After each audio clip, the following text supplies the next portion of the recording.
Hello, Cambria. All right, so in this video, we're going to talk about Service Desk, and we're talking about the configuration behind it, and how we can really um, use it and change the look and feel of it to better match Cambria's um, marketing.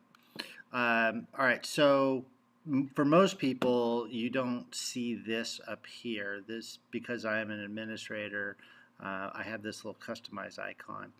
And within this customized icon, I can then begin to change the look and feel of what we have here on the screen. So I can turn things on and off. So New Help Center is on, visible to the customers. I can turn it on, turn it off. The announcement, I can control what what is being announced. We can control the message. If we've got a link that we want to embed in there, there's the link. Customize different names, different headers, different titles. We can change the logo. I don't know. I really love Harvey. My favorite movie in the whole world. But if Cambria feels that Harvey is not representative uh, of of the company, then we can go ahead and we can change this.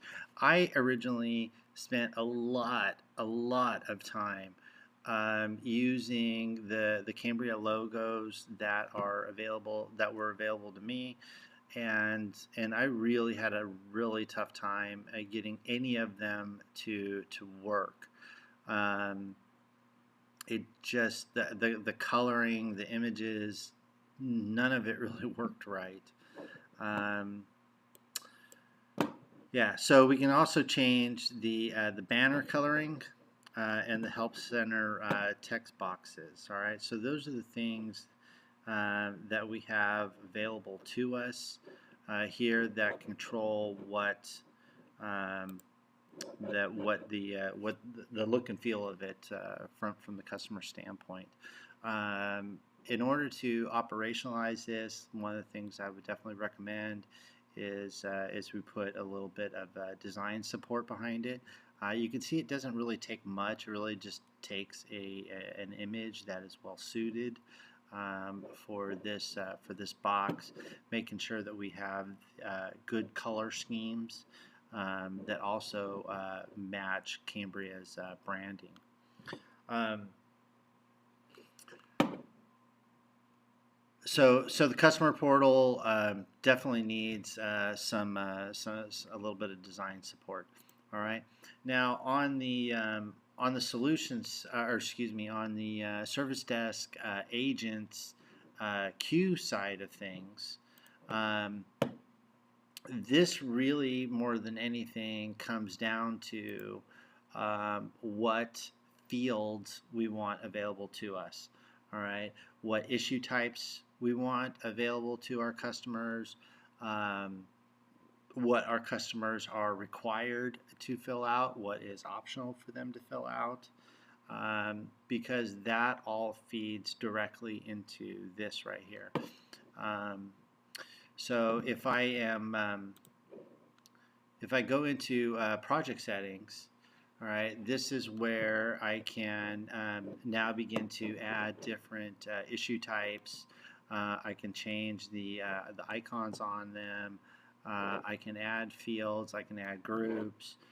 Just like Jira, I've got a lot of a lot of customization options.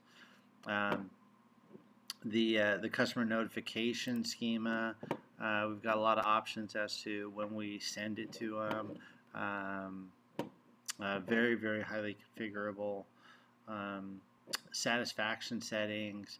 That's going to ask them the simple question of, hey, did this help you? Yes or no. SLAs. SLAs was one of the things that I talked about that I was really excited about. I thought it was really cool.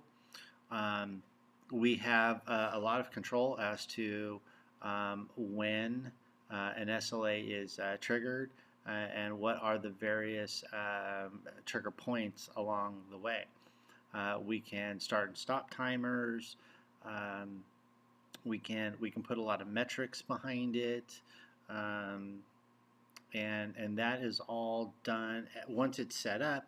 That is all done programmatically within the issue, and it displays to us.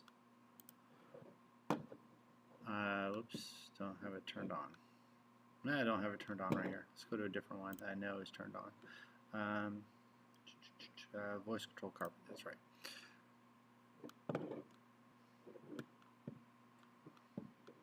I thought it was there. Which one was it? Which one did I create in? No, Stealth Go card, I think.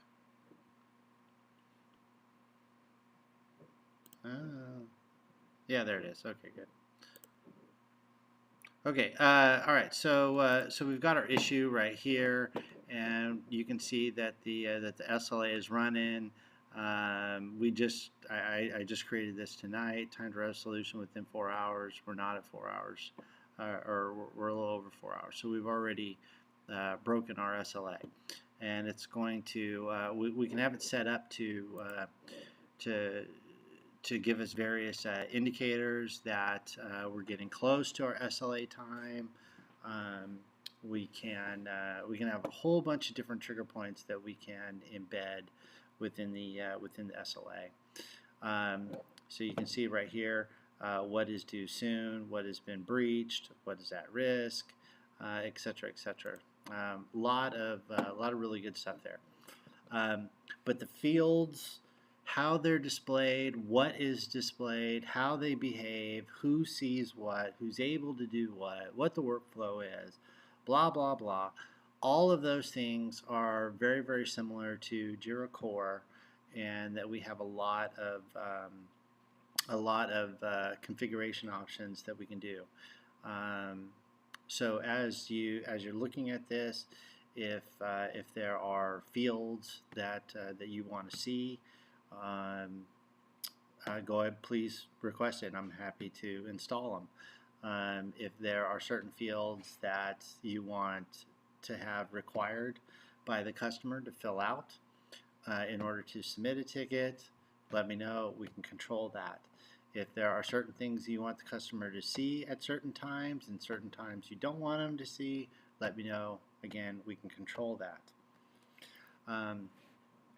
But as far as this goes, from a look and feel standpoint, there's really not much to do. This, more than anything, is just what information Cambria needs to successfully execute on the issue that the user submitted to us. All right. So now let's go over to the to Confluence. Remember, I said Confluence is very similar to SharePoint. It's virtually identical.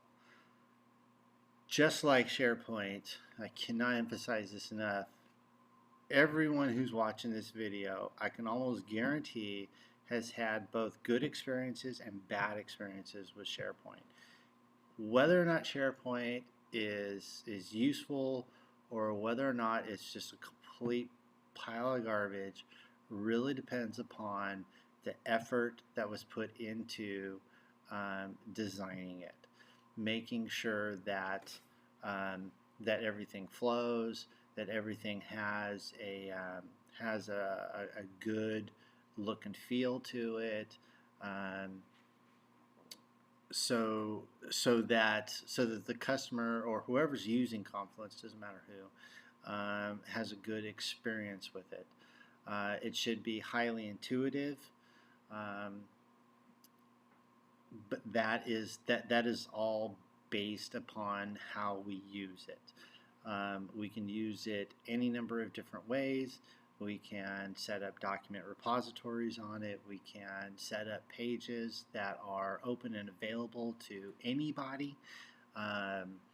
We can put in blog posts. We can do any number of different things. All right. If you think of SharePoint, think of Confluence. We can do it. but this right here probably really needs the most horsepower as far as design goes, because not only should we have the design to support what the architecture of it should look like, so that it is intuitive, so that it does flow, so that all the spaces make sense, so all the pages make sense. Um, but also we want a good consistent look and feel. So if you go into Rocket Boots, what you find in Rocket Boots, you want to be very, very similar to what you see in the Stealth Go-Kart knowledge base. Um, it shouldn't have a lot of difference. And when you're in there setting it up, you can build templates. All right, and once you've built the template can be recycled over and over and over again to ensure that you have good consistency from space to space and then from page to page. So lots and lots of, or I shouldn't say lots and lots, but definitely it needs some some design horsepower behind it. So that it can, so that we can really get the maximum amount of value out of it. I also said that in the configuration, user management and permission schema is one of the things that is very, very important to it. So we've got a lot of capability there. All right, so spaces can have various levels of permission. Pages can have various levels of permission. We can do it by group. We can do it by individuals. We can do it by roles.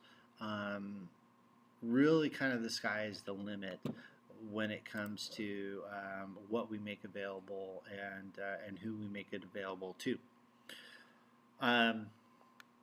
So that's Confluence.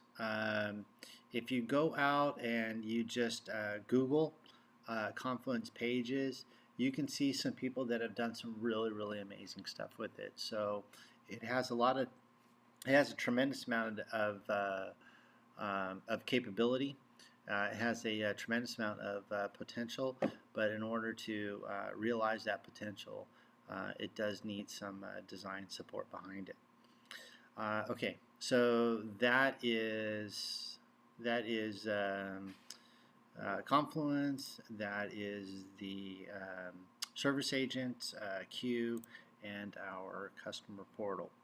And in the next video, I'm going to be talking specifically about setting up Jira. This one is more geared towards Chris. All right, so Chris Reed. So, but if you're interested in how Jira gets set up, or excuse me, how Service Desk gets set up, please join us on the next video. All right, take care. Bye.